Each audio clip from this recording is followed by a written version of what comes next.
Yo, what's up guys? Another video on progression guides, and I think that these are the videos, if you would say which videos would you recommend me to watch from you, it would be those progression videos. They're currently also in a playlist which I'll talk about pretty much at the end of the video. On my Discord you can find all of my playlists, but this is the playlist which this video is going to be added into as well. And I would really recommend to watch those videos because they're just good concepts of Summoners War overall, what to do, how to do it, when to do it, where to do it, that kind of stuff.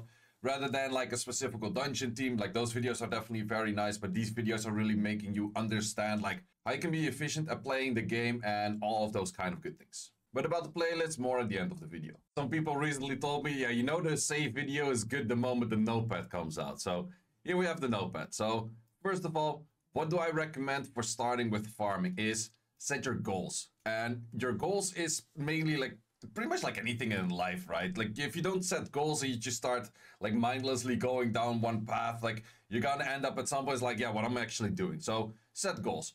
Would you say like, oh, my goal is going to be like get 30 speed swift in every slot? Yeah, bro, keep it realistic. You can't go for like, I want the Bugatti and the Ferrari and the jet ski and a private jet and blah blah. Keep it somewhat realistic. Like, sure, you could have a goal of saying like, okay, I want to improve my speed depth. That's definitely a thing that would make sense. But I would also say like just mindlessly focusing on speed, quad speeds and all of that kind of stuff. At some point you will get the goal there where, yeah, the goal is like unreachable. You just keep going on, you just keep like mindlessly going on the same path. So I would rather say for goals that are saying like, okay, let's say you start artifact farming and I want to have at least this like 15 to 20 damage on fire from a dark element so I can hit harder on my Bethany on those Vanessa defenses. Something like that. Like the moment you start farming, like get like short-term goals which are actually reachable within like a few weeks or a few days or something like that. Or you just say like, okay, I want to get my goal is going to be a slot 3 Swift with at least 23 speed on a hero. Like if I get this one, I get like a decent upgrade. You're always trying to look for like these short time progression things where you can actually see like, hey, you're getting upgrades, because otherwise it's very common to say like, oh, I farmed all month, I kept 0 runes. That is because if you say this, then it pretty much means that you're just highly focusing on this very one specific rune with a too high standard, with a too high difficulty of goal that you're just not gonna get. And because you didn't get that, that is where you're saying this. But if you're saying like that 23 speed on a slot 3, sure, it might take you a little bit of time to get that, but that is definitely an easier goal to set than a goal that would be like super high. And that also comes into the next thing. If we have those goals set, then the question is rune farming versus R5 farming. I definitely do notice that rune farming is always having like a very high preference for everyone. Like you think about like, oh, if I'm not rune farming right now, I could be getting those quad swifts. I could be getting like the Vio quads. I could be getting like all of those kind of things. Like I could be getting like the good runes out there. However, grinds are so important. Like if we take a look at a few things, like for example, let's say that this is my fastest rune out there. If I want to get a faster rune than this by rune farming, then it's probably gonna take me a really long time. If I want to get this rune 1 faster by R5 farming, then that is a lot more feasible to get. So I would definitely say that if your units do not really have like at least some legendary stats in there, preferably like all legendary stats in there, I would definitely recommend to do more R5 farming. And that's definitely something for you to decide, like, are you on that point, are you not on that point? But I definitely do feel like that there's a lot of people just like farming all of those runes, They don't want to use their R5 stuff because they just want to use their R5 stuff when they get like a quad roll or whatever. Yeah, true. Kind of makes sense. Like, that's efficient if you happen to get that. But what if you never get those? Because that is a possibility. Or what if you get them in like a year down the line? Does that mean you're procrastinating on progression for like a year? It's definitely R5 if you want to get short-term progression. R5 is definitely the way to get a lot of short-term progression. And if you would look at units of mine that are like high efficient runes, why are those high efficient runes? Okay, we're gonna place this one over here. So we have a 5, 10, 10. We have, okay, this is ancient, doesn't really count, but 5, 9, 10, 5, 9, 10, 5, 9, 10, 9, This one is ancient, so it doesn't really count. And 5, 10, 10. So I think you can kind of get the idea. Like, why do you get, like, this unit is, for example, is like 122 efficiency. My Okeanos is also like 120 efficiency. Like, how do you get those? Those are all those 5s and 10s and those 9s and that kind of stuff. So would you say, like, okay, if you do an 8, would you redo it on to try to get a 10? Most likely not. Like, if you get an 8 plus, I would probably keep it at 8 plus, unless you're farming that many R5 or that much R5 where you actually do get a shit ton of those, and then you want to aim for those more. But that's the thing, like, in the end, if you're playing RTA or you're playing anything, you have 4 units on the field. Like, pretty much anywhere where you play, you have 3 or 4 units on the field in PvP. Sure, you have a lot more to draft about and blah, blah, blah, all of that kind of good stuff. But rune depth only makes sense to the point is like, the rune depth only makes sense if this unit actually gets actively on the battlefield. Like, I could say, like, oh, but I have, like, a unit that's like, oh, my Molong is very good runed, it has, like, efficiency or whatever. No, it's not, but if I never draft it, it's useless. Like, I could say that for Cardinal. Like, my Cardinal is pretty efficient runed, it has some pretty nice runes in there. It has some good stuff in there, but it doesn't really get drafted. So if I say, like, okay, I increased my rune depth and I runed up that Cardinal, which I actually don't use, I might as well actually been R5 farming, and if those were like 4s and 7s, increase them to those 5 and 10s, or 5 and 9s, or 5 and 8s, something like that. So definitely I would say a lot more people can be doing R5 rather than doing just mindlessly rune farming. And I would say I'm kind of on the same point myself right now as well. I did the goal pretty much of saying, like, okay, my Vio is on point, and I just want to get Swift quads. So I'm pretty far in the game that I would say, like, okay, this is the main thing that I'm lacking. Like, my artifacts are fine, my Vio runes are fine. Well, Will could use a little bit of improvement, but I talk about Will and that kind of stuff in a second as well. But yeah, I was mainly just Swift quads. That's what I'm aiming for. But in the process of trying to get those Swift quads, I also noticed that I got so many runes that I still have to upgrade, and I've just never been upgrading. Like, would I really use it? Well, that's also the other end of the spectrum. Like, it's increasing my rune depth. Is it increasing my best rune out there? No. So that's kind of the difficult thing. Like, to increase your best rune in slot, it's pretty difficult. This one could definitely use some grass. I really have to go back to R5. R5 got so much crystals. That's another thing we're gonna talk about later. Crystals for and that kind of stuff. But yeah, definitely I would recommend a lot more people to do R5, because R5 is just where you get all of those short-term progressions. So then on the next topic, artifact farming versus rune farming. And I would definitely recommend a lot of people to do more artifact farming. And the interesting thing about artifact farming is you just need heroes. You don't really need legendaries. It's actually way more difficult to get your legendaries good than your heroes good, because you have that extra line that can roll into something useless. So if we check, for example, my units, like, how many of those actually do show legendary artifacts? And I guess I can claim I have pretty decent artifacts, but it's more than half that are just using hero artifacts. Like, I think I'm on, like, if we click through all of this, I think I'm on like 70-75% artifacts that are hero. But if we check runes, for example, let's go to the Sierra that has 2 hero artifacts. All of the runes legendary. If we go to the Maximilian, all of the runes except 1 legendary. If we go to the Gianna, all except 1 legendary, right? You kind of get the idea of it. Like, all of my runes are legendary. You really need those legendary runes to get anywhere. But you just need good triple heroes, like good triple heroes with some good side stats, done. Good triples, done.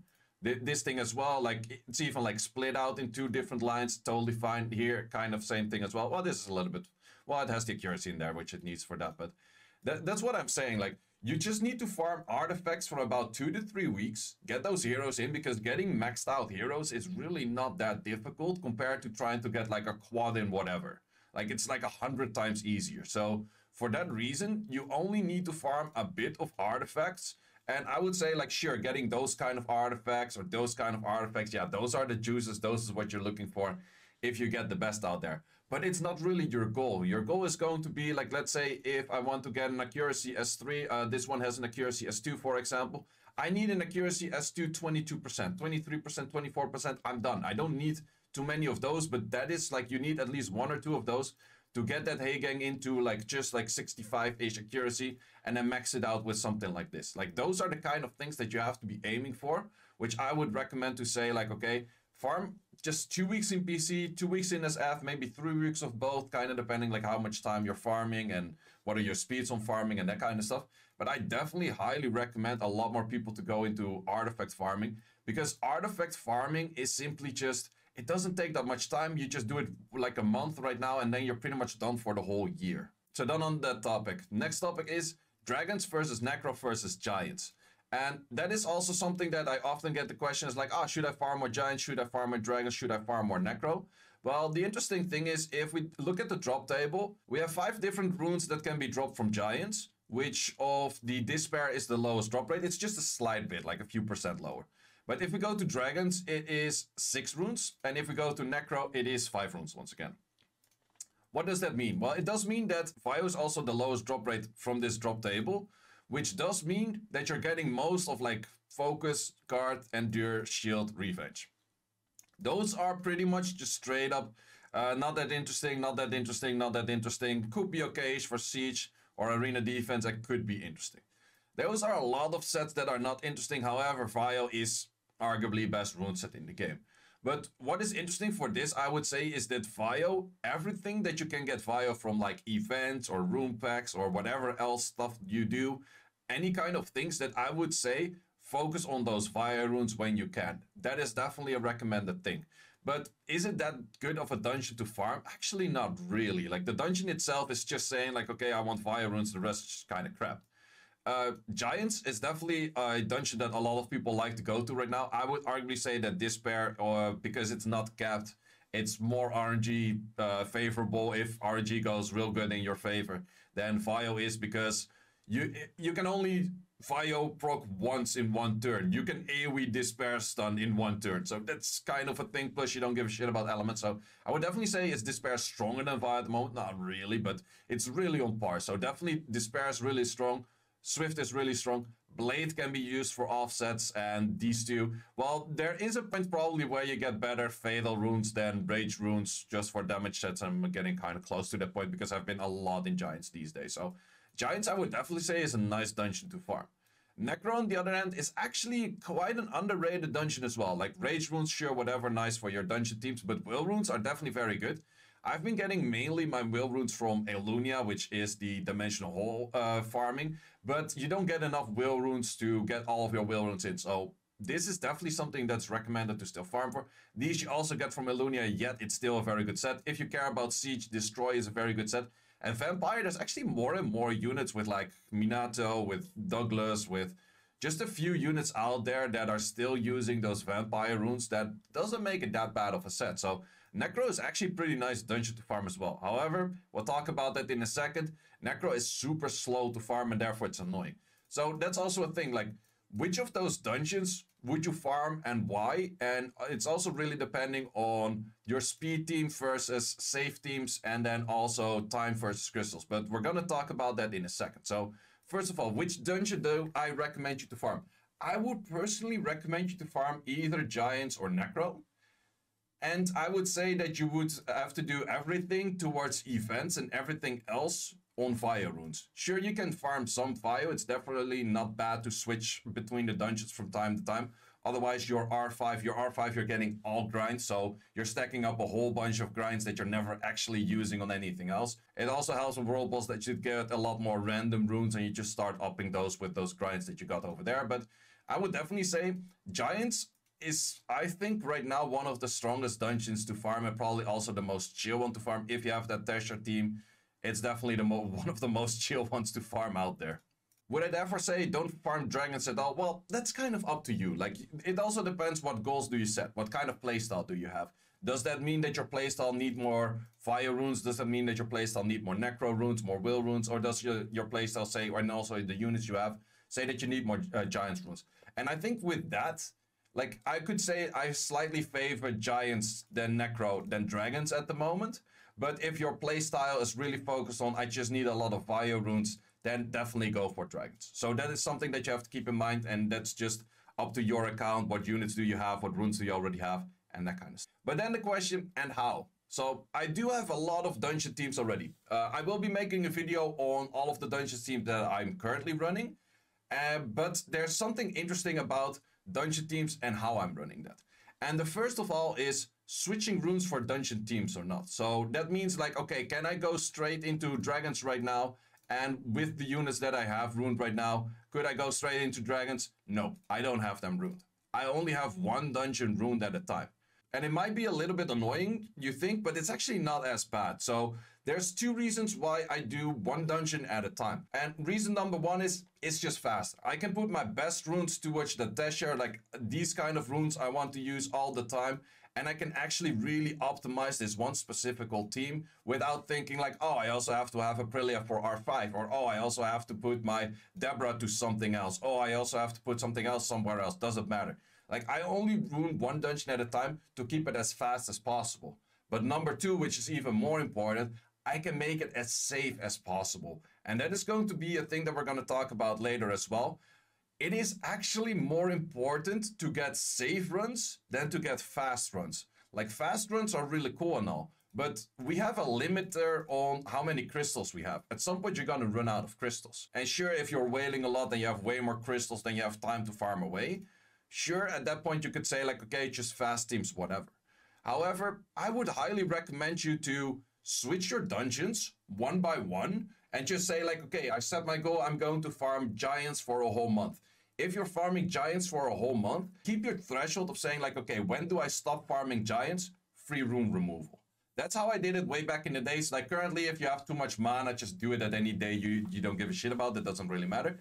But free rune removal is mainly for me the thing like, okay, I'm gonna rune to free rune removal, or I'm going to farm to free rune removal. The moment I free rune removal, I'm gonna switch my runes, I'm gonna go to R5. And then R5, I'm gonna do R5 for a month. And then after that month, I'm gonna use all of those runes, I'm gonna optimize that again, and I'm gonna make new dungeon teams again. That is something you could do.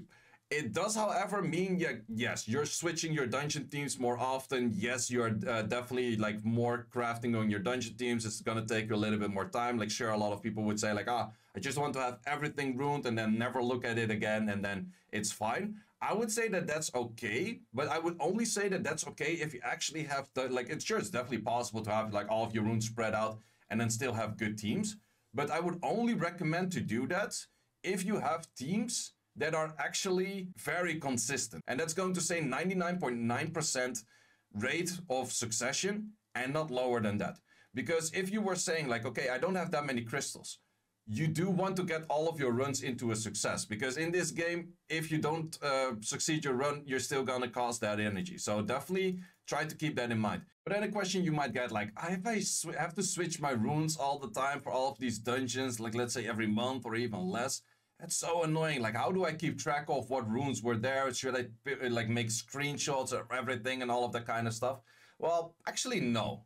This is how I make it pretty easy for myself. I save all of my JSONs, and every time that I make a new dungeon team, I go in, I save that JSON, I put it in a different folder, I rename it, and then the next time I want to switch back to that dungeon, I can open up in the Rune Optimizer saying, for example, oh, my R5 team. And then I just look at my R5 team saying like, okay, R5, which of my units are currently unruined? And I just go checking through like, okay, this one is still ruined.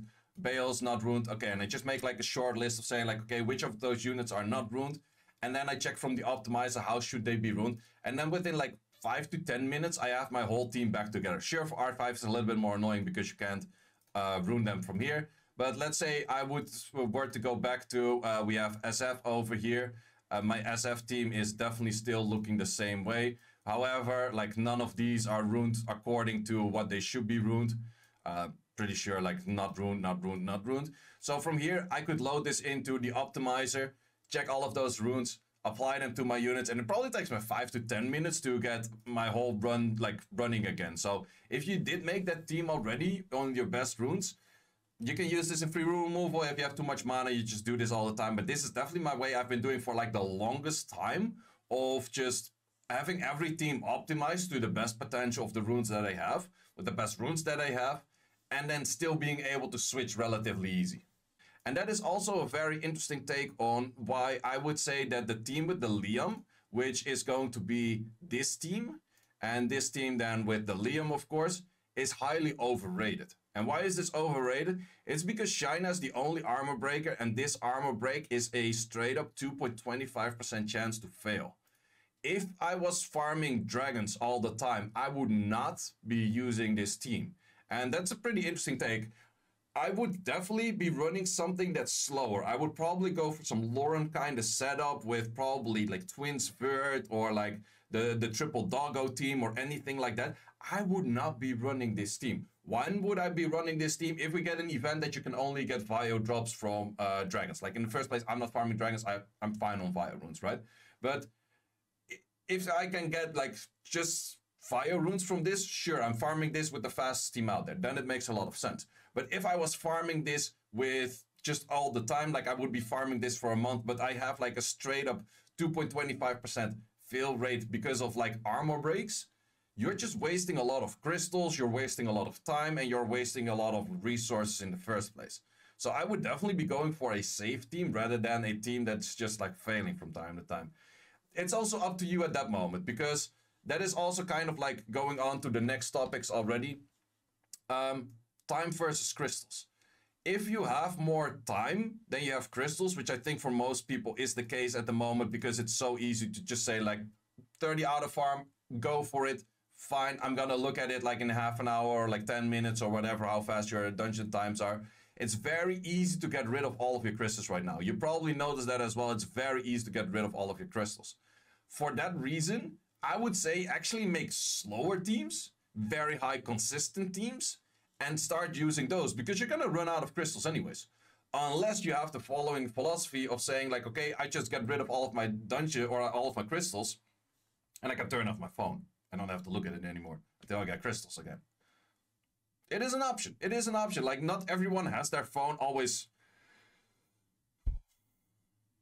Not everyone wants to have their phone always running on the game, or like their PC always running on the game, or whatever you use.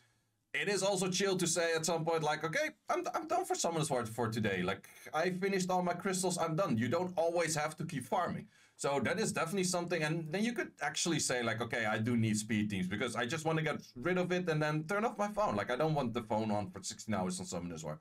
It's totally an option, but that's kind of on you. Like, what do you want to do? For me, I kind of have work where I can have my phone on all the time and that kind of stuff. So, or if you, yeah. So for me personally, I have the possibility to have my phone on all the time. So I definitely go for safer teams, which is also an interesting take, that I'm actually not farming giants at the moment, because as you might have noticed, my crystals are fairly low. And with my crystals being fairly low, I actually tend to do one thing, and that is actually get dungeons in that are slower. The thing is, if I farm giants with this team right now, I'm gonna be out of crystals in like half an hour. Like, it's going to be not half an hour, but pretty freaking fast. If I farm Necro right now with even a slower team than my most optimized team, but it is just a high success rate team, then it's gonna take me quite a while to get rid of those crystals. It also makes me spend less, because at the moment I'm out of crystals, I feel like I would have to spend, if you're like me. So yeah, definitely something to farm slower sometimes, especially when you're low on crystals. It's actually an interesting take, and I think that that's, for me, actually pretty relaxed at some point. It's like, oh, I actually don't have to look that much. It's still doing something, like I don't feel like it's doing nothing, but it's just a slower take on saying like, okay. And then you just go for a very high, efficient, optimized team, which this one is not. Probably I messed up something. I probably switched the rune here or there, because it should have been taking the Astar. I've been switching runes back and forth for like Siege, or probably switch back the runes that I switched again. Something annoying to keep track of, but definitely something I do recommend to keep track of, because otherwise this team starts failing, and this team would definitely start failing the moment that the Rogue is getting a team up with the balls in right at the start, because that part is not recommended. So that is pretty much my take on, do you need speed teams, or do you just want a highly consistent team that might be a bit slower? So with that, I pretty much explained all of the things, like how I farm it, why I farm it, what I would recommend to do, and all of that kind of good stuff. But then you might ask like, okay, what are the dungeon teams corresponding to whatever you just said? Like, because I gave a lot of information about concept, but no specific teams. Well, so for that, I would recommend to check the Discord for the dungeon guides. Discord is first link in the description down below. Once you're in the Discord, there's two different tabs. There's the guide video archive. That one is a little bit more outdated with like B12s and that kind of stuff in there. But at the bottom, I have all of the playlists. The playlists are still definitely recommended, which is also the current playlist that we're looking at, but also like beginner guide. But it also has the playlist for like all of those Abyss Hard dungeons in there. Those are also the ones over here at the Dungeon Guide Archive. Dungeon Guide Archive also has a lot of videos and teams over here with more explained of like difficulty to Rune and then also average time. I have to be updating this one, but it takes quite a lot of work to update these all the time. But it's also very simple to just say like, okay, Giants Abyss Heart, I click on the playlist. Let's see all of the videos that are in here. And you can mainly see by the thumbnails already, like what kind of team is it, like how fast is it. It doesn't always say like if it's 100% consistent or not. For that, I maybe have to update this thing as well, but it will probably be updated at some point with all of the teams out there. It's not fully updated right now, but definitely something I should be doing at some point. It's just a lot of work. That's kind of your documentation kind of blah, blah, blah work, which is always too much effort for people to do.